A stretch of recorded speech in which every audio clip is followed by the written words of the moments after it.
बिस्मिल्लाहिर्रहमानिर्रहीम। एक मेरी बहन का सवाल है, पूछ रही हैं कि मुफ्ती साहब बताएं कि क्या औरत वकालत का शोबा इख्तियार कर सकती है।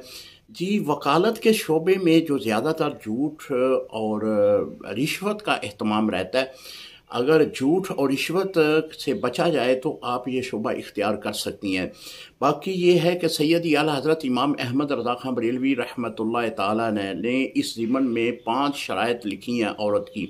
यानी औरत किसी भी शोबे में काम करना चाह रही है तो 5 शराइत पे अमल करे, तो उस शराइत पर अमल करते हुए वो काम करे तो कोई मज़ायका नहीं है। पहला ये है कि वो लिबास जो है वो बारीक ना पहने।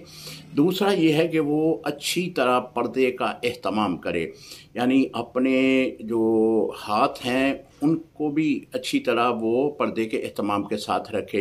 तीसरा ये है कि ज़्यादा देर तक वो तन्हाई से किसी गैर महरम की तरफ जो है वो तवज्जो, यानी उसके साथ बातचीत में मसरूफ़ अमल ना रहे। चौथा ये है कि वो अपने आप को हर मुमकिन पर्दे के एहतमाम में मलबूस रखे। और पांचवा ये है कि तन्हाई में किसी भी शख्स के साथ कोई इस तरह की बात ना करे कि जो बात उसको गैर शरई तरीक़ेकार पर ले जाए। तो ये एक जो सैयदी आला हज़रत इमाम अहमद रज़ा खां बरेलवी रहमतुल्लाह ताला ने 5 बातें लिखी हैं, अगर इन पे अमल हो जाता है तो फिर वकालत का शोबा करने में कोई जो है वो मज़ायका नहीं है। लेकिन इब्तदा में मैंने अर्ज़ किया कि इसमें ज़्यादा झूठ है, लेकिन बहुत सारे मेरे ऐसे वकील भाई भी हैं कि बिल्कुल झूठ नहीं बोलते।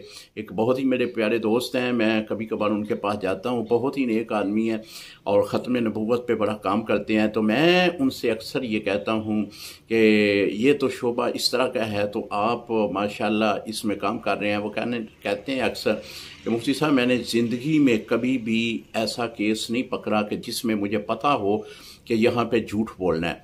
मैं हमेशा वो केस पकड़ता हूँ कि जो सदाकत और सच्चाई पे मबनी होता है।